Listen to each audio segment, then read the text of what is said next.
Shalom, shalom. Soyez bénis au nom de Jésus-Christ, notre Seigneur. Que la grâce de Dieu le Père, la sainte communion du Saint-Esprit et l'amour de notre Seigneur Jésus-Christ demeure sur votre vie.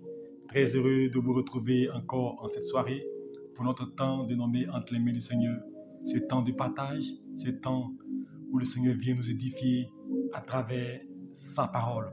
Et je crois que ce soir encore, Dieu sera avec nous pour que nous puissions tous être restaurés par sa parole, visités par son esprit. Et je sais que le Seigneur, de là où tu te trouves, qui connaît tes besoins, qui connaît ton vœu, va te secourir, il va t'aider, il va te restaurer. Alléluia. Sois bien, mon Yahweh. Adélaïde, que le Seigneur te bénisse. Que la grâce de Dieu soit avec toi. Sois bien, ma fille Apollon. Annick, sois bénie. Que le Seigneur te fortifie et que sa grâce te distingue. Alléluia. Sois bien, mon Dieu, merci. Que le Seigneur soit avec toi. Alléluia. Et que la grâce de Dieu demeure sur chacun d'entre vous. Alléluia. Et recevez de votre position de vos salutations. Nous allons prier le Seigneur et commander ce moment entre les mains du Seigneur, le temps que chacun de nous puisse se connecter. Alléluia. Afin que Dieu puisse nous bénir. Sois béni, mon Gigi. Que le Seigneur te garde. Shalom à toi. Mon reine, que la grâce de Dieu demeure sur vos vies. Père, nous te bénissons, Père. Nous te rendons hommage pour ce que tu fais pour nous. Je te loue, notre Dieu, notre Père, et je célèbre ton Saint-Nom. Merci pour ta faveur, merci pour ta grâce, merci pour tes bienfaits. Je loue ton nom, je bénis ta seigneurie et ta sainteté. La Bible déclare que Dieu, là où ton nom est invoqué, tu es présent. Je bénis ton nom car ce soir, c'est ton nom que nous invoquons.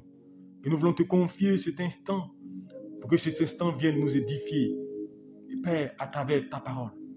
Merci de bénir ce moment. Que tout ce qui est distraction soit écarté de nous. Prends le contrôle de cet instant et sois avec nous au nom de Jésus-Christ. Merci pour ta grâce. Bénis mon frère, bénis ma soeur. Et que cette parole-là soit, mon Dieu, une parole de restauration et de consolation pour quelqu'un au nom de Jésus-Christ. Amen. Que Dieu nous bénisse et que sa grâce repose sur vous. Que le Seigneur vous guide. Alléluia. Je vous salue tous au nom de Jésus-Christ. Vous qui venez nous prendre un coup. Alléluia. Que la paix de Dieu soit avec vous. Hier, nous avons enseigné, alléluia, que ta liberté ne soit pas une occasion de chute pour ton frère, alléluia. Aujourd'hui, nous allons essayer d'approfondir, alléluia, cet enseignement. Et demain, par la grâce de Dieu, nous allons conclure tous ces enseignements-là et donner, alléluia, une moralité. Qu'est-ce que nous devons retenir de tous ces messages-là? Demain, nous allons faire la synthèse de tous les messages de la semaine. Alléluia. Et ce soir, c'est tout ce qui n'est pas le fruit d'une conviction est péché. Alléluia. Tout ce qui n'est pas le fruit d'une conviction est péché. Alléluia.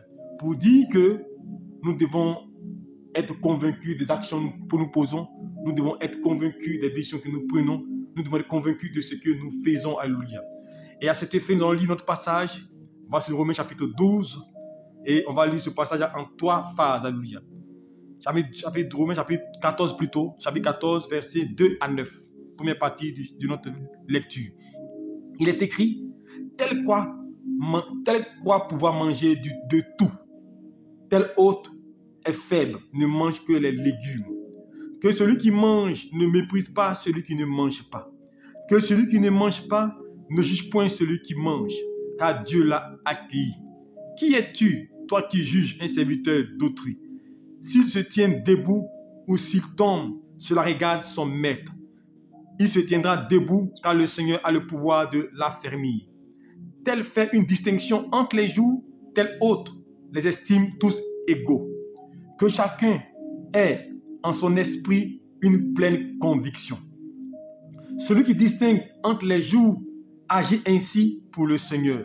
Celui qui mange, c'est pour le Seigneur qu'il mange, car il rend grâce à Dieu. Celui qui ne mange pas, c'est pour le Seigneur qui ne mange pas. Il rend grâce à Dieu. En effet, nul de nous ne vit pour lui-même et nul ne meurt pour lui-même. Car si nous vivons pour le Seigneur et si nous mourons pour le Seigneur. Soit donc que nous vivions, soit donc que nous mourions, nous sommes au Seigneur. Alléluia. Que Dieu nous bénisse et que sa grâce repose sur nous. Alléluia. Que tout ce qui n'est pas le fruit d'une conviction est péché. Alléluia. Voici le thème de notre message. Et c'est l'apôtre Paul dans le Romains chapitre 14, versets 2 à 8 qu'on vient de lire. il va exposer une situation qui existait au temps, alléluia, des apôtres, alléluia.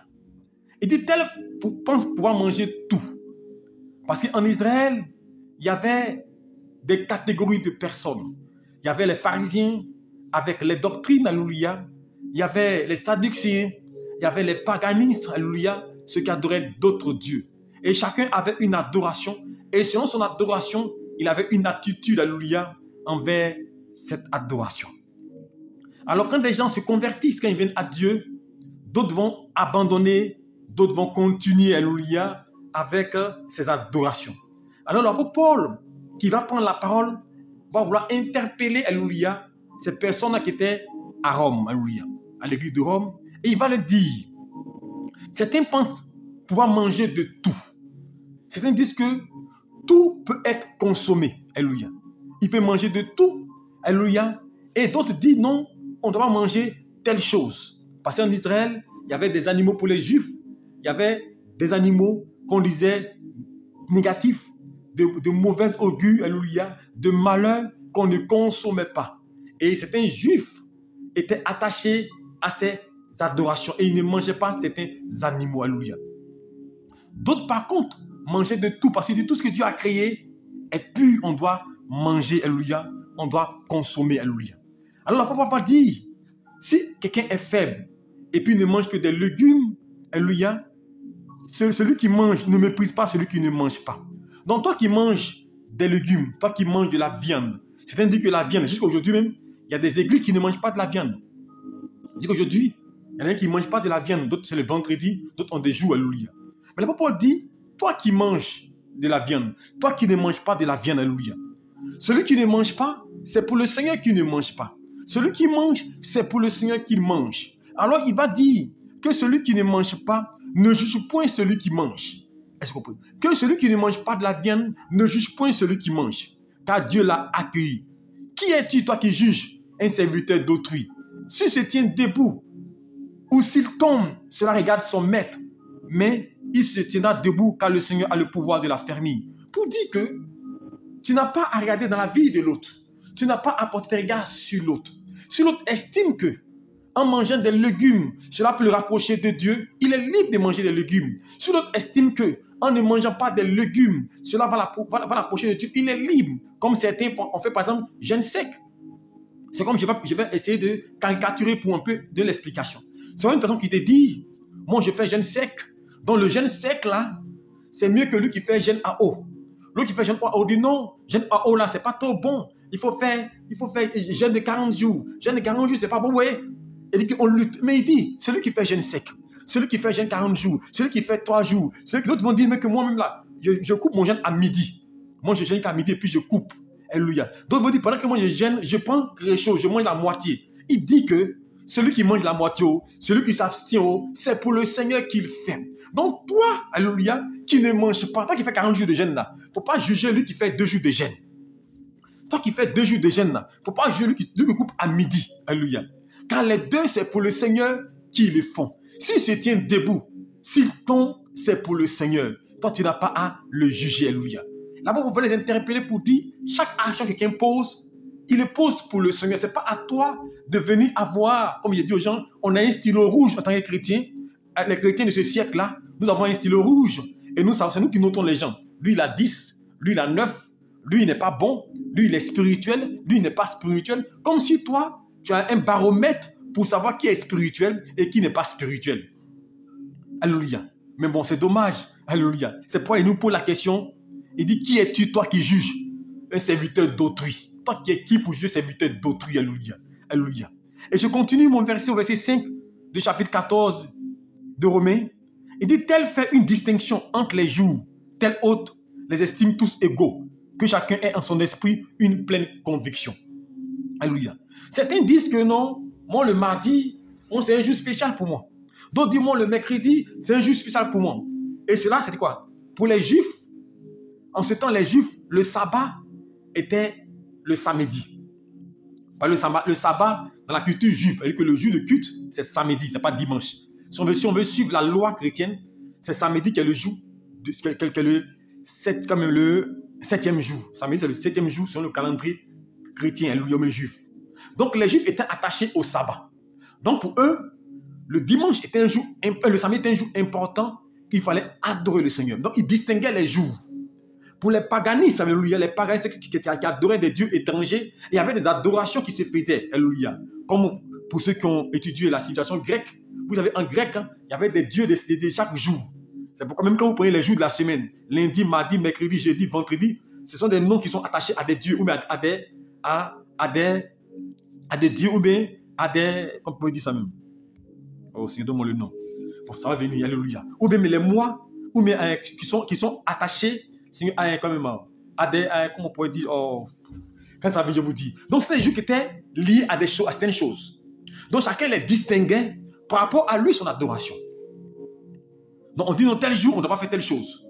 Alléluia. Quand on part au village, on dit, tel jour-là, on ne va pas au champ. Alléluia. Et l'apôtre Paul dit, si quelqu'un fait une distinction entre les jours, tel autre estime que tous sont égaux. D'autres disent, non, il n'y a pas à faire de jours. Tous les jours sont pareils. Du lundi au dimanche, on peut louer le Seigneur. Lundi n'est pas un jour pour dire que c'est spécial. Lundi, mardi, mercredi, que dimanche, tous les jours sont égaux. D'autres estiment que les jours sont égaux. D'autres disent, non, les jours ne sont pas égaux. Dimanche est plus important parce que le jour du sabbat. Samedi est plus important. Les Juifs disent non, dimanche n'est pas le jour du sabbat, c'est samedi que le jour du sabbat. Donc samedi est le plus important. Donc on dit non, on est dans calendrier. L'apôtre Paul dit au verset 6, celui qui distingue entre les jours agit ainsi pour le Seigneur. Essayez de comprendre. Celui qui dit que samedi, dimanche, il distingue les jours, il agit pour le Seigneur. Celui qui mange, c'est pour le Seigneur qu'il mange, car il rend grâce à Dieu. Celui qui ne mange pas, c'est pour le Seigneur qui ne mange pas. Il rend grâce à Dieu. En effet, nul de nous ne vit pour lui-même. Alléluia.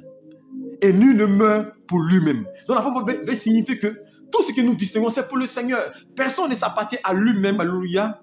Personne n'est maître de sa vie pour conduire toutes choses. Alléluia. Donc, tout ce que nous faisons, c'est pour le Seigneur. Donc, lui qui pense, si quelqu'un dit, mon jeudi, c'est spirituel, mardi n'est pas spirituel, il est libre de penser. Alors, toi aussi, tu es libre de penser ce que tu veux. Alléluia. Mais le plan que nous avons, c'est que nous pensons pour nous là, juste. Et nous, pour lui, là, c'est faux. Voici le chrétien dit que, moi, pour moi, là, c'est bon, pour toi, là, c'est pas bon. Mon frère, tu as quoi à voir avec pour lui? Reste assis ta partie. Alléluia. C'est tout. Alléluia. Je continue au verset 8. Il dit, car si nous vivons pour le Seigneur. Si nous mourons pour le Seigneur. Si donc que nous vivions, que nous mourons, nous sommes au Seigneur. Donc c'est pour dire que quand nous vivons pour le Seigneur. Quand nous mourons pour le Seigneur. Alléluia. Donc, chacun est libre, alléluia, de faire de sa vie ce qu'il veut. Alléluia. Chacun est libre de suivre ses convictions. Alléluia. Donc ce n'est pas à toi d'imposer ce que tu désires à quelqu'un. Voilà pourquoi aujourd'hui il y a la guerre dans le monde. Voilà pourquoi aujourd'hui il y a la guerre dans l'église. Voilà pourquoi aujourd'hui il y a des conflits. Parce que l'autre, il a dormi là-bas, il a une vision. Et Dieu dit à partir d'aujourd'hui, il faut qu'on porte chapeau sur notre tête, qu'on s'habille en toge. Non, si tu n'es pas habillé en toge, c'est que ce n'est pas spirituel. D'autres disent non, habillé en toge, ce n'est pas important. Alléluia. D'autres disent non, porter chaîne, c'est important. D'autres, ce n'est pas important. L'apôtre Paul dit, celui qui s'habille en toge, c'est sa conviction. Il est libre de s'habiller en toge, de porter son chapeau, alléluia. Il est libre. Celui qui veut s'appeler archevêque, qui veut s'appeler évêque, qui veut mettre des titres, il est libre de le faire. S'il le fait, c'est pour le Seigneur qui le fait. Toi qui ne le fais pas, c'est pour le Seigneur. Donc, l'un et l'autre, vous n'avez pas besoin de vous juger. Est-ce que vous comprenez? Chacun est libre, alléluia. Chacun est libre de ses convictions, alléluia. Et je continue, alléluia, pour tomber dans la deuxième phase de notre verset, chapitre 13, quand même, dans le même chapitre 14 plutôt, verset 13. À partir du verset 13, il est écrit, Romains chapitre 14, verset 13. Il dit, ne nous jugeons donc plus les uns les autres. Est-ce que vous comprenez? Ne nous jugeons donc plus les uns et les autres. Mais pensez plutôt à ne rien faire qui soit pour votre frère une pierre d'achoppement ou une occasion de chute. Est-ce que vous comprenez? C'est ce qui est donné l'enseignement hier. Ne nous jugeons point les uns les autres. Alléluia. Mais pensez plutôt à ne rien faire qui soit pour mon frère une occasion de chute. Ça veut dire que je suis libre d'avoir mes pensées. Je suis libre d'avoir mes convictions. Je suis libre de marcher comme je veux. Mais la seule chose, il ne faudrait pas que dans ma liberté, dans ce que je fais, je sois une occasion de chute pour mon frère. Dans ce que je fais, je porte préjudice à mon frère. Voilà ce que l'apôtre Paul dit. Non, ce que je fais ne puisse pas nuire à mon frère. Alléluia. Alléluia. Donc, il dit, il est important de ne pas juger, alléluia. De ne pas nous juger les uns les autres. Vous savez, notre problème, et je le dis toujours aux gens, c'est qu'on se compare aux autres. C'est la comparaison qui fait le jugement. J'ai fait une explication la dernière fois. J'ai dit, la comparaison même, on compare pas deux éléments distincts. Elle dit le mot comparaison. Alléluia. Pour ceux que nous qui étudions la sémiotique à l'université, la sémiotique, l'étude des sens et des signes. Alléluia. Pour voir les mots. Quand on dit comparaison, on compare deux choses, alléluia, qui sont identiques. Alléluia. Mais deux choses qui sont différentes ne peuvent pas être comparées, ils sont identiques. Et si on veut comparer, on peut comparer deux verres. Pour montrer que les deux sont verts, on compare. Les deux sont bleus, on compare. Mais une chose qui n'est pas identique, la comparaison est déjà établie. Ce qui tue aujourd'hui l'Église, ce qui fait que nous avons des problèmes, c'est les comparaisons qui nous amènent au jugement. C'est les comparaisons qui amènent à juger. Non, tu vois telle église là, eux ne prient pas bien chez eux. Tu vois telle église là, non, eux ne portent pas Jésus chez eux. Tu vois telle église là, non, eux ils prient, non, ils se prosternent. Tu vois ceux-là, non, eux ils adorent ceci. Tu vois ceux-là, non, eux ils adorent cela. Tu vois ceux-là, non, eux ils payent 10 000 chez eux. Tu vois, est-ce que, mon frère, tu as quoi à voir avec l'adoration de l'autre? Ce que tu veux là, fais-le. Il faut suivre ta voie. Quand Jésus est venu, notre modèle, dites-moi, Jésus a parlé de qui? Il n'a pas parlé de Krishna. Il n'a pas parlé de Bouddha. Il n'a pas parlé de quelqu'un. Il a révélé le Père. Il a révélé le Père. Quand l'apôtre Paul va dans cette ville, alléluia, Éphèse, cette ville d'adorateurs, où ils ont inscrit devant les villes, ils ont fait une grande statuette. Et ils ont écrit un Dieu inconnu devant la ville. Quand Paul rentre dans la ville, quand il commence son enseignement, quand il commence son évangélisation, regardez comment il commence. Il n'a pas dit c'était nous aujourd'hui, là, qu'on va rentrer, on fait quoi? Je suis rentré dans la ville. Vous voyez, j'ai vu une statuette. Vous êtes des pécheurs, des adorateurs, des idolâtres. Vous allez en enfer. Ils allaient lapider Paul. Mais c'est ce que nous on fait. Quand j'entends souvent les gens évangéliser, souvent je suis scandalisé. Vous voulez évangéliser, dit quoi? Chercher à amener quelqu'un à Dieu. Mais nous, on va pour condamner. Quand Paul est rentré à Éphèse, il a commencé à l'enseigner. Il dit, quand je suis rentré dans votre ville, j'ai remarqué que vous êtes extrêmement religieux. J'ai vu que vous êtes des gens qui étaient attachés à la religion.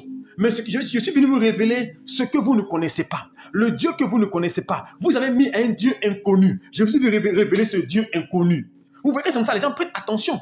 Alléluia. C'est Christ quel Dieu inconnu que vous ne connaissez pas. Je vous fais connaître ce Dieu-là. Il ne les a pas jugés, il a révélé le Dieu inconnu. Mais nous, quand on vient là, va vers les gens. Non, pour toi là, c'est mauvais. Pour toi là, ce n'est pas bon. Quand tu fais qu'une personne est braquée, je dis à quelqu'un, l'évangélisation, ce n'est pas condamner quelqu'un. On n'évangélise pas en voulant montrer que pour l'autre, c'est faux. Pour l'autre, il ne vaut rien. Il va aller en enfer. Il va mourir. Mon frère, tu perds ton temps. Toi-même, qu'est-ce qui te dit que tu vas aller au paradis? Alléluia. Donc ici, il nous interpelle, alléluia, d'éviter les jugements, d'éviter de nous juger les uns et les autres, alléluia. Nous devons comprendre que nous sommes là pour nous supporter, alléluia. Nous sommes là pour nous aider, alléluia. Faut pas que la seule chose que ce que tu fais ne soit pas une occasion de chute pour ton frère. Au verset 14, il va approfondir. Il dit, je sais et je suis persuadé par le Seigneur Jésus que rien n'est impur en soi. Écoutez bien. Rien n'est impur en soi. Qu'une chose n'est impure que pour celui qui croit qu'elle est impure. Est-ce que vous comprenez? Il dit, je suis persuadé que rien n'est impur en soi. Mais une chose est impure pour celui qui est persuadé que c'est impur. Donc si tu estimes que c'est mauvais, ça sera mauvais. Alléluia. Si tu estimes qu'une chose est impure, mais c'est ton problème de le penser ainsi. Alléluia. Je vous donne un exemple dans Actes chapitre 10. Alléluia. La Bible déclare une chose. Dieu se révèle à Pierre, il lui montre une vision. Et dans la vision que Dieu lui montre, la Bible déclare que Dieu va lui révéler, va lui montrer des animaux, des quadrupèdes, assez d'animaux. Alléluia. Et Dieu va dire à Pierre, coupe et mange. Alléluia. Et Pierre va dire à Dieu, depuis que je suis né, rien d'impur n'est rentré dans ma bouche. C'est pas où c'est ici. Il a une vision. Dieu lui montre des animaux et dans la vision, il dit, Pierre, coupe et mange. Et Pierre dit à Dieu, depuis que moi je suis né là, rien d'impur n'est rentré dans ma bouche. Alors Dieu va lui dire, comment c'est que moi j'ai déclaré pur, toi tu déclares ça impur? Est-ce que vous voyez l'amalgame? Dieu dit que mange. Et lui, Pierre, il dit que non, c'est impur. Que depuis il est né là, c'est impur. Parce que l'apôtre Pierre considère que ce qu'il voit là est impur. Parce que dans la civilisation juive, alléluia, dans la tradition juive, les animaux étaient considérés comme impurs.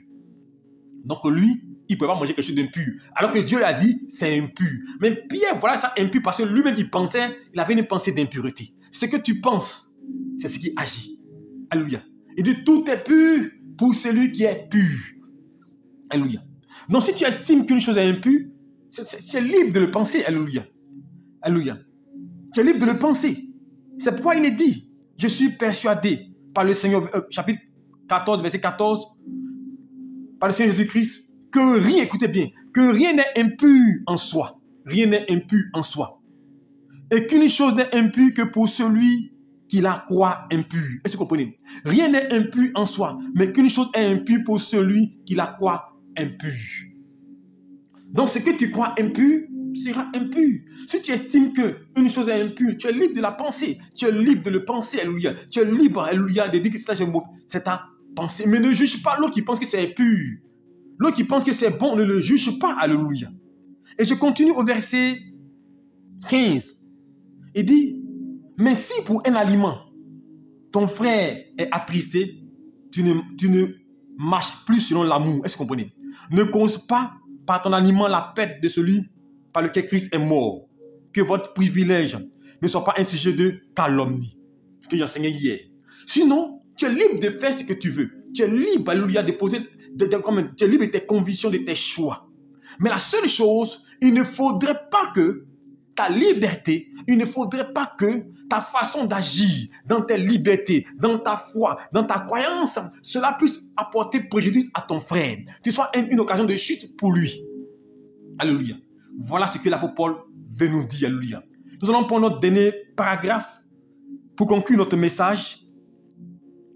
Alléluia. Nous sommes tous dans Romains chapitre 14 et nous sommes maintenant au verset 19.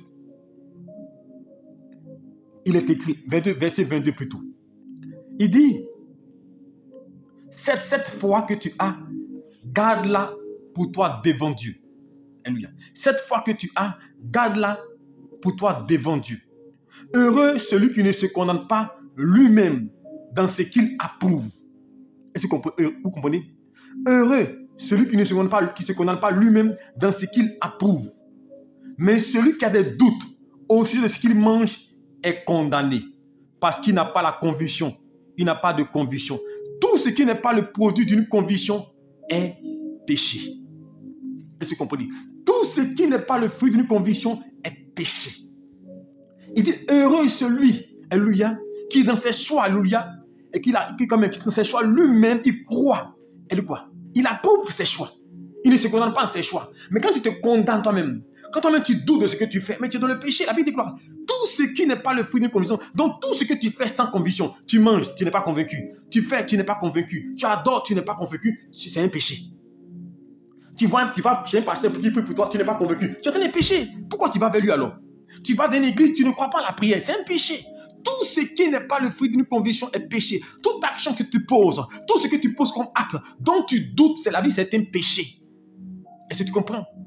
Donc nous devons être convaincus. C'est pourquoi les versions ont dit plus haut, celui qui croit que les jours de la semaine sont distincts, il est libre d'avoir sa conviction. Alléluia. Celui qui pense que mardi est un jour saint, il est libre. Celui qui pense que vendredi est un jour saint, mais pourquoi tu veux que lui, il est libre de penser que vendredi est un jour saint? Toi, quoi est ton problème? Si toi ne le crois pas, c'est ta position. Vous savez, enfin, voici notre problème, c'est que nous, on veut imposer aux autres notre façon de penser. Et moi, j'ai dit ça, c'est inadmissible. Et aujourd'hui, c'est ça le problème de l'église. C'est ça le problème des gens. En fait, ton expérience, c'est ton expérience. C'est pourquoi je dis aux gens, le fait que quelqu'un soit à un certain niveau ne définit pas qu'il a la vérité. Parce qu'aujourd'hui, c'est un critère de choix. Quand une personne atteint un certain niveau intellectuel, c'est que la vérité. On le cite, non. C'est son expérience. C'est parce que quelqu'un a bâti une cathédrale, qu'il a 10 millions de fidèles, que tout ce qu'il dit est vrai.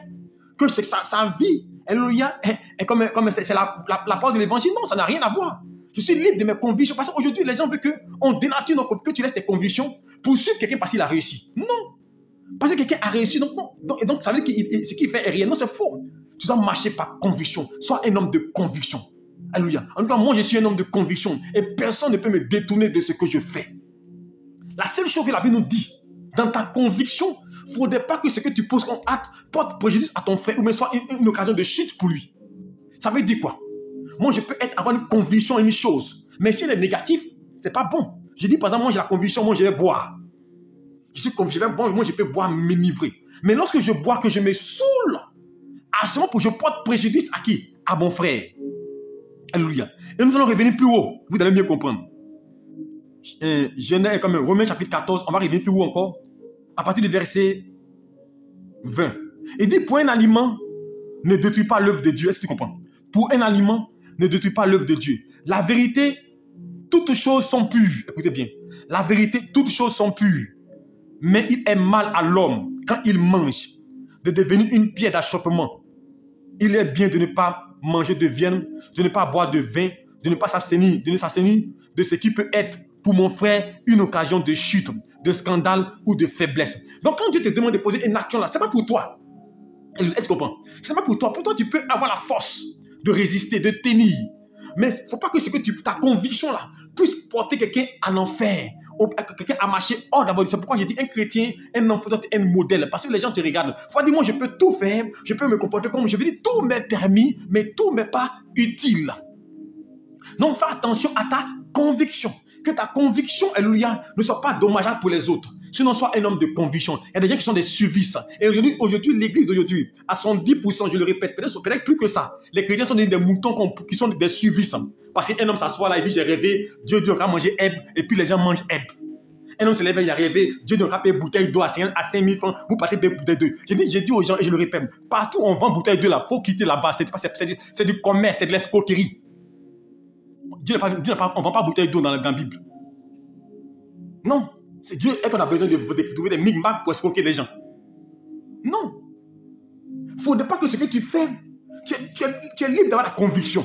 Mais il ne faut pas que ça porte préjudice aux gens. Quand les gens disent non, j'ai vu tout à l'heure un mot d'une femme pasteur qui dit que non, Dieu l'a donné le don. Elle dit quoi? Son don, alléluia, c'est que elle peut, les hommes stériles, là, elle les délivre. Mais comment elle les délivre? C'est que les hommes stériles, là, quand elle couche avec eux, ils sont libérés. Mais vous voyez, une telle conviction, c'est dangereux. Elle dit, elle là, elle couche avec les hommes, quelqu'un est stérile, elle couche avec lui et puis il est libéré. Comme des gens, pasteurs en griffe qui disent que non, pour te délivrer de ton mal, de ta maladie, je dois coucher avec toi. Mais vous voyez ça? Donc ta liberté constitue un frein, alléluia. Constitue un danger pour l'autre. Voilà où on parle de faire attention à la conviction que tu as. Sinon, sois un homme de conviction dans ce que tu fais. Donc, tant que ta conviction, tu es sûr, ça ne porte préjudice à quelqu'un, suis ta conviction. Je vous dis, nous sommes dans un temps, soyez des hommes fermes. Que personne ne vous embrouille avec des versets qu'il va citer. Parce qu'aujourd'hui, là, on connaît la Bible. Tout le monde cite des versets hors sens pour blaguer des gens, pour les tromper. Mon frère, sois un homme serein, imperturbable, que personne ne peut tromper. Est-ce que tu comprends? Sois un homme de conviction.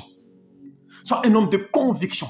Il y avait dans la Bible, je me rappelle tout le passage, il y avait un peuple du temps de Jérémie qui était attaché à leur tradition. Jérémie est venu leur parler de la part de Dieu. Ils ont dit à Jérémie, nous ce que tu dis, non, on n'écoute pas, nous, on ne te connaît pas, Jérémie. Nous, on suit nos convictions. Vous savez, c'est ça un homme de conviction. Si tu dois mourir, meurs pour tes convictions, alléluia. Mais il ne faut pas suivre quelqu'un qui va t'amener dans une voie de perdition. Quelqu'un se l'a dit, moi, je suis Jésus. Moi, je peux vous rendre riche. Mais toi, tu peux nous rendre riche, et puis tu es pauvre ici. Chrétien, ne vous laissez pas emballer. D'autres disent non que lui, c'est Dieu qui l'a appelé. Donc lui, tant qu'il ne te considère pas comme pasteur, tout ton évangile, là, c'est zéro. Chrétien, notre problème, on veut imposer nos convictions aux autres. Mon frère, tu es libre de ta conviction. Moi, tu es libre de ta conviction. Mais c'est quand ta conviction devient un danger, là, que moi, je commence à parler. Quand tu commences à vendre huile, commence à vendre l'eau, là, c'est un danger. Là, je peux parler. Sinon, si tu le fais pour toi, ça n'engage que toi. Alléluia. Tant que là que tu poses est lié à toi, ça n'engage que toi. Quand ta conviction se met, tu mets une photo dans l'église. Mercredi prochain, je serai sur France Vie pour ça. Pour parler, on m'a invité dessus pour parler dessus. Quand tu mets une photo dans ton église, c'est ta conviction, mais tu portes préjudice, alléluia. Comment on peut mettre photo dans ton église, photo de l'homme? C'est pour ta église là. Mais c'est des convictions qui sont dangereuses. La conviction qu'il faut être attaché à la parole, attaché à l'œuvre de Dieu, attaché à la vie chrétienne, à ce qui est glorieux, à ce qui est meilleur. Mais Quand tu vas parler, on va trouver des choses à dire. On va trouver des justificatifs inutiles. Attention, chrétiens. Nous sommes dans un temps où le monde a commencé à gagner l'église. Et nous prenons nos convictions et nous oppressons les gens. Il dit que ta liberté ne soit pas une occasion de chute pour les autres. Fais attention à tes actions. Fais attention à ce que tu fais. Sinon, tu es libre de tes convictions. Tu es libre. Mais quand tes convictions commencent à empiéter sur l'autre, alors fais attention. Sois un homme de conviction. Si tu crois que Jésus est saint, tu es libre. Mais c'est quand tu veux l'imposer aux autres, là, c'est ça qui est mauvais. Si tu penses qu'en priant samedi, moi, je n'ai rien à voir. Si, par exemple, les adventistes veulent prier samedi, c'est le jour saint de Dieu, ils sont libres de prier samedi, c'est leur conviction. En quoi est-ce que ça nous dérange, nous autres? Si tu veux prier, tu vas prier là-bas. Je ne comprends pas ça. Ils sont libres de prier. Alléluia. Mais si, c'est quand ils vont dire que samedi, là, pas samedi, tout ce que vous faites là, c'est zéro là. C'est là que moi, maintenant, j'ai dit, mon ami, attention. Sinon, tant qu'il prie le samedi, c'est le problème. Tant qu'une personne fait son adoration, il est libre. Alléluia. Celui qui pense que jeudi est un jour saint, il est libre de le penser. Moi, je suis pas obligé d'accepter la pensée de quelqu'un. Alléluia. Donc, je veux dire que ce qui n'est pas le fruit d'une conviction est péché. Alors, ce soir, je vais interpeller chacun. Soyez des personnes de conviction. Ne soyez pas des suivistes. Aujourd'hui, il y a trop de moutonnistes dans l'église. Les gens, parce qu'ils ont l'onction, parce qu'ils ont des grandes églises, parce qu'ils ont l'argent, tout ce qu'ils disent, on dit c'est de Dieu. Mon frère, avoir des milliards, avoir l'onction ne veut pas dire que c'est de Dieu. Samson avait l'onction. Et puis, il s'est laissé quand même écarter la voix de Dieu par Delilah. L'onction, il était rempli d'onction. Donc, pour dire avoir l'onction ne veut pas dire que non, tu es une personne qui est supérieure. Samson avait l'onction. Mais Delilah a réussi à l'écarter de la voix de Dieu. Salomon était un homme rempli de sagesse. Est-ce que vous comprenez? Salomon avait la sagesse. Mais malgré la sagesse de Salomon, là, il est parti prendre des dieux étrangers. Il a suivi des voies bizarres. C'est pour dire qu'une personne, parce que non, il est oint, parce qu'il est rempli, parce qu'il a la sagesse, ça veut dire que tout ce qu'il dit est de Dieu. Mon frère, vous vous trompez. Vous vous trompez énormément. Soyez des hommes de conviction. Dans ce que vous faites, soyez de conviction. Aujourd'hui, des gens, vous partez prendre vos femmes. Vous partez prendre, vous avez quelqu'un avec qui vous voulez marcher. Vous êtes convaincu, quelqu'un te dit non, ce n'est pas de Dieu, ce n'est pas lui. Et puis tu cherches, tu changes. Demain, tu vas souffrir. Ce que tu fais, il faut être convaincu, mon frère. Il faut être convaincu de ce que tu fais. Même si tu rencontres des problèmes, il faut être convaincu. Moi, je suis une personne, je peux emprunter un chemin, mais qui peut être bizarre. Mon frère, je préfère aller me connaître la tête puis revenir. Ce n'est pas quelqu'un qui avait me dire autre chose. Mais quand vous suivez des gens, vous regrettez. Aujourd'hui, beaucoup de gens ont des regrets parce qu'ils ont suivi des gens. Non, ce n'est pas lui là. Non, c'est celle-là. Non, le travail là, ce n'est pas de Dieu. C'est comme ça. Mon frère, tu as péri. Tout ce qui n'est pas le fruit d'une conviction est péché, nous dit la Bible. Si tu veux prier, il faut prier. Si tu veux jeûner, il faut jeûner. Il ne faut pas le faire parce que tu veux faire plaisir à quelqu'un. Souvent, les gens jeûnent, ils ne sont pas convaincus de jeûner. Ils n'ont même pas envie de jeûner, mais ils font faire plaisir, mon frère. Il dit ce qui n'est pas le fruit de conviction est péché. Tu jeûnes, tu n'es pas convaincu de ton jeûne. Ça ne sert à rien. Tu pries, tu fais par formalisme. Tu le fais par tradition. Il n'y a rien derrière. Il n'y a aucun résultat. Voilà pourquoi il n'y a pas de résultat derrière. Parce que nous faisons tout par suivisme. Fais tout par conviction. Et nous sommes des mondes aujourd'hui. C'est comme ça que nous marchons. Même dans les affaires. On dit telle affaire, une affaire. Elle a fait un magasin d'habits. Ça marche. La voisine à côté aussi va suivre. On ne fait rien par conviction. Nous sommes des mondes. Nous sommes des suivismes. On dit non. Et quand tu rentres à l'ENA, tu as beaucoup d'argent. Tout le monde veut rentrer à l'ENA. On dit non. Quand tu rentres au trésor, quand tu rentres aux impôts, il y a l'argent là-bas. Tout le monde veut rentrer au trésor. Nous sommes des hommes, nous sommes des suivistes, mon frère. Il y a des gens qui sont manœuvres, qui ont préféré faire des chants. Et ils ont réussi dans les chants. Ils n'ont pas suivi quelqu'un. Il y en a qui étaient cordonniers. Dans le cordonnier, ils ont réussi.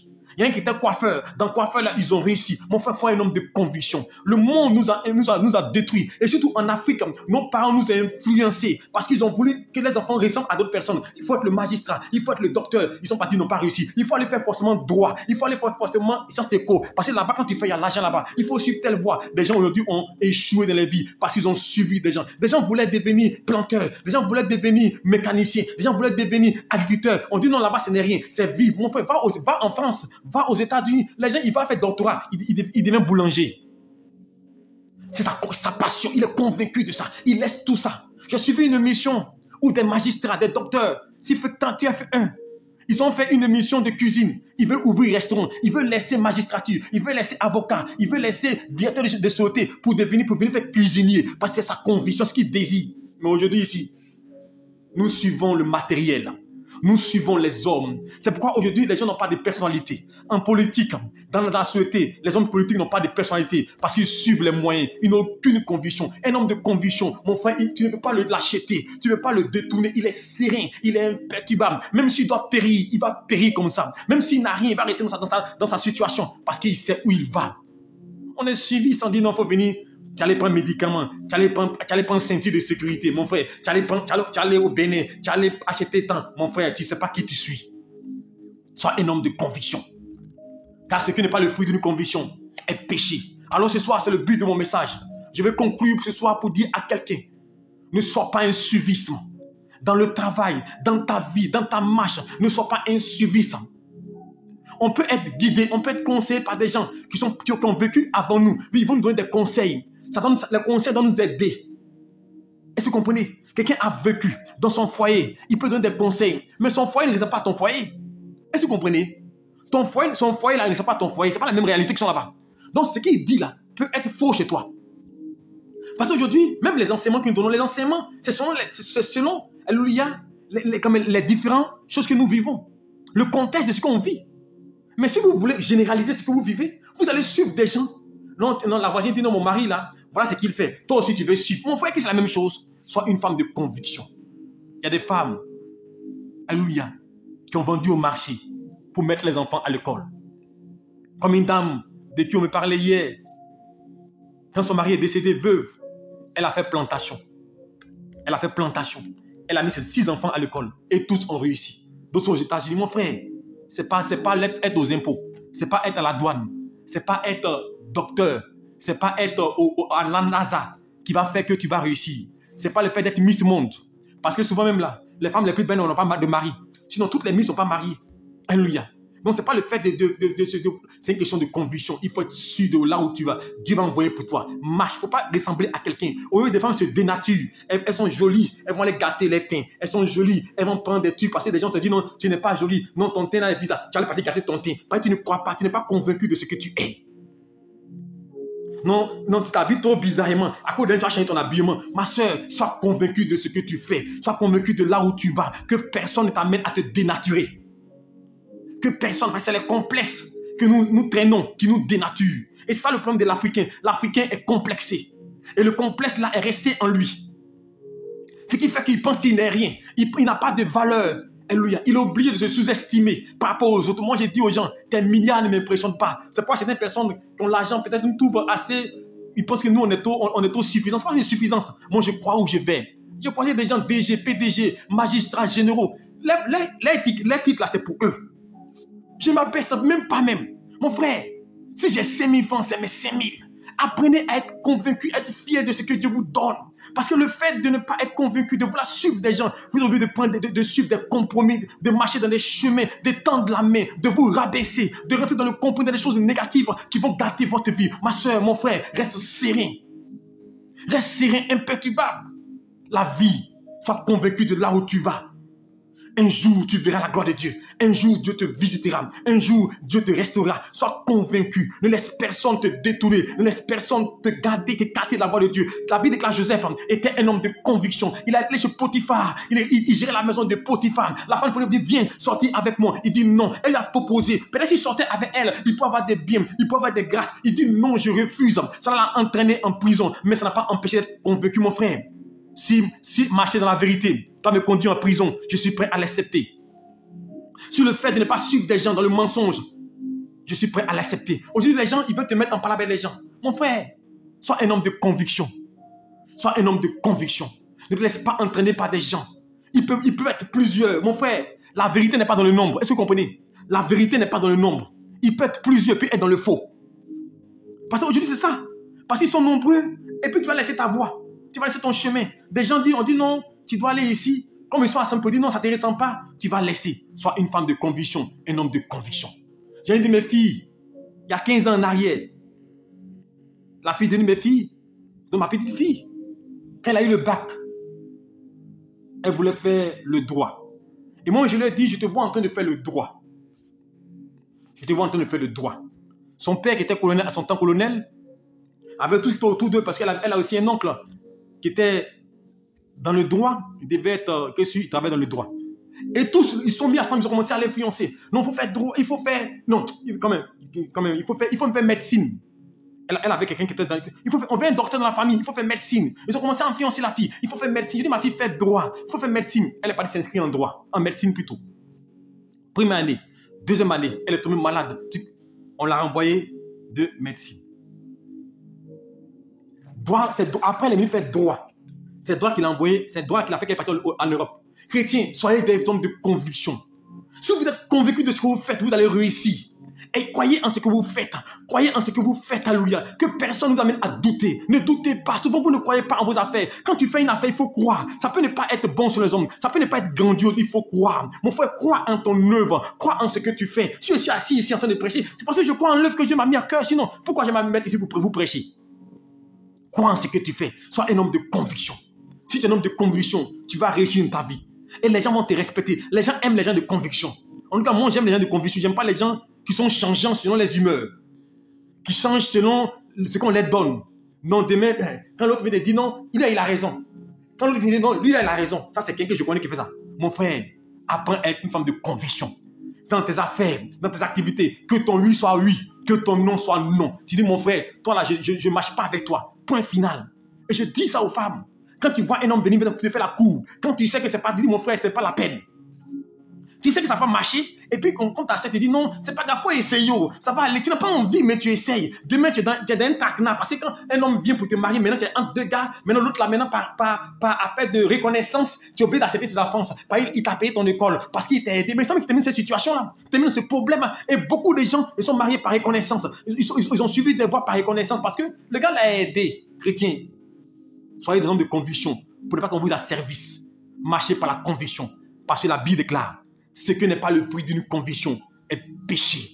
Soyez un homme de conviction, un homme qui marche, que personne ne peut détourner. Mon frère, mon million ne peut pas me faire quelque chose. Il faut mettre 5 millions devant moi. Un homme m'a approché, je m'appelle 2004-2005. Il m'a proposé de l'argent pour que je puisse lui rendre un service. Aller mentir, donner une révélation pour lui. J'ai dit, ok, il n'y a pas de souci. Allons-y. Je suis parti dire le contraire, je suis parti dire la vérité. Mon salut, ça fait un ami, toi, passer comme ça. Je suis parti, non, mon frère, moi, l'argent ne peut pas m'acheter. Tes milliards ne peuvent pas m'acheter. J'ai dit aux gens, si je devrais être riche, c'est depuis l'année 2002-2003. Parce que c'est là que j'ai croisé des autorités. Des gens qui avaient les moyens financiers. J'ai dit aux gens, moi, tu ne peux pas m'acheter par l'argent. Apprenez à être digne, chrétien. Aujourd'hui, les chrétiens se laissent manipuler. À cause de combien? Ils se laissent perturber. Quelqu'un joue avec toi. Tu es femme, un homme, à cause de combien? Il va se foutre de toi. Mon frère, il faut dire non, niet. Sois une femme de conviction. Si ce n'est pas toi, Dieu va créer quelqu'un. Il va envoyer quelqu'un d'autre. Vous faites pitié dans la relation. Vous laissez manipuler quelqu'un. Il joue avec ton cœur. Il malmène ton cœur. Et tu as assis, tu le suis. Mon frère dit c'est bon, il faut prendre ta route. Sois une femme de conviction. Ce qui ne t'arrange pas, il faut couper. La Bible déclare, si ton œil est une occasion de chute, enlève-le, jette-le. Si ta main est une occasion, coupe ta main, jette. Il ne faut pas laisser une chose t'agripper, te fatiguer. Quand une chose te fatigue, il faut enlever ça dans ta vie. Quand une personne, ton environnement te fatigue, il faut l'écarter. Il ne faut pas jouer avec ce qui est mauvais. Souvent, on s'agrippe, on met des choses, on marche avec des choses qui ne nous arrangent pas. On marche avec, mon frère, moi, je suis arrivé à un stade. Je ne suis pas là pour faire plaisir à quelqu'un. C'est fini. Ça avant qu'on commençait le ministère, on faisait plaisir. Je ne suis pas là. Le temps de faire plaisir est fini. Le temps de faire plaisir à quelqu'un, de marcher. Non, mon frère, tu ne m'arranges pas. Il ne faut pas me déranger. Il ne faut pas m'amener à marcher hors de la voie de Dieu. Je suis ma ligne directrice. Je vais vers mon but. Alors écartez de vos chemins tous ceux qui ne vous arrangent pas, ceux qui ne peuvent pas vous aider là, écartez-les. Car des gens qui sont des tobillas, des sambala, dans votre environnement, ils vont vous gâter, ils vont vous détruire, ils vont vous dénigrer. L'heure est arrivée, marche par conviction. Marche avec des gens qu'il faut, des gens qu'il faut. Quand tu marches avec des gens qui sont des suivistes, il faut t'écarter parce qu'ils vont gâter ton nom. Ils vont te traiter d'orgueilleux parce que tu ne suis pas les voies. Marche par conviction. Sois fier de ce que Dieu t'a donné. L'apôtre Paul dit, j'ai appris à être content dans l'état dans lequel je me trouve. Dans la pauvreté, comme dans la disette, j'ai appris à être content. J'ai appris à être heureux, à m'adapter, mon frère. Sois fier de ce que Dieu t'a donné. Sois heureux. Rends grâce à Dieu pour toutes choses. Rends grâce à Dieu dans ce que tu fais. Sois convaincu. Un jour, tu rendras témoignage. Un jour, tu béniras le Seigneur. Non, mais tu changes de voix parce que l'autre a parlé. Donc, comme ils ont parlé là, je vais suivre. Mon frère, ma soeur, ne suis pas un homme. Ne suis pas quelqu'un. Nous sommes dans un temps. Soyez convaincus de ce que vous faites. Ne laissez pas les gens vous détourner avec des révélations, avec des paroles de connaissance. Mon frère, je dis toujours une parole de connaissance va venir te confirmer. Elle va venir t'éclairer. Mais si c'est elle qui a te donné l'indication sans que tu pries, c'est que tu as manqué, tu as raté. Alléluia. Marche dans les pas de Dieu. Suis la voie de Dieu. Suis la voie de Dieu. Sois convaincu. Il ne faut pas te laisser entraîner par les vents et marées. Il ne faut pas te laisser entraîner par des gens qui peuvent te perturber. Sois un homme de conviction. Un homme de conviction, c'est un homme qui sait où il va. Un homme de conviction, c'est un homme qui marche dans les pas de Dieu. La seule chose que Dieu te demande dans ta conviction-là, il ne faut pas faire des choses qui peuvent porter préjudice à ton frère. Il ne faut pas faire des choses qui peuvent à l'encontre de la Bible. Que ta conviction, ce n'est pas le libertinage. Comment je suis convaincu, je peux faire ce que je veux. Non, ce n'est pas ce que je dis. Je veux dire, sois un homme de conviction. Sois un homme qui suit la voie de Dieu, qui dépend de Dieu. Et le Seigneur te bénira. Que le Seigneur vous bénisse. Que sa grâce repose sur vous. J'espère que ce message vous a fait du bien. Demain, nous allons faire la synthèse de tous ces messages. Alléluia, plutôt samedi plutôt. Demain, nous n'aurons pas de direct, alléluia. Demain, nous n'aurons pas de direct, alléluia. Mais samedi, nous allons faire la synthèse de tout ce que nous avons enseigné, alléluia, depuis lundi, alléluia. Nous allons faire la synthèse. Et demain, 5h30, prière matinale. Sois au rendez-vous. Nous allons prier le Seigneur. Demain, nous allons faire des déclarations, mon frère. Tu dois posséder, tu dois saisir. C'est le temps. Ça est un prélude de décembre, novembre. À partir de novembre, préparez-vous, on va jeûner, prier, alléluia. Donc, il faut te préparer, alléluia. Que Dieu te bénisse, je te souhaite une bonne nuit sous la puissance de Dieu. Demain, 5h30, nous nous retrouvons pour prier matinale. Père, je vais bénir ton nom et te dire merci. Merci pour tes enfants. Merci pour ta parole. Si tout ce qui n'est pas le fruit d'une conviction est péché, Père, donne-nous de marcher par conviction, de suivre une voie selon toi. Mais que notre conviction ne soit pas aussi une pierre d'achoppement pour les autres. Guide-nous, oriente-nous et veille sur nous. Bénis mon frère, bénis ma soeur. Et que tout ce que nous entreprenons, nous le faisons, Père, pour le Seigneur. Si nous mangeons, si nous vivons, si nous prions, tout ce que nous faisons, que nous le faisons pour le Seigneur. Bénis mon frère, bénis ma soeur. Et donne la force de pouvoir nous relever demain pour la prière. Bénis cette nuit et couvre-nous par ton manteau protecteur au nom de Jésus-Christ. Amen. Shalom à vous et bonne nuit sous la protection du Seigneur. Et le Seigneur sera toujours avec vous. Que Dieu vous bénisse et bonne nuit à vous. Alléluia. Dieu vous garde.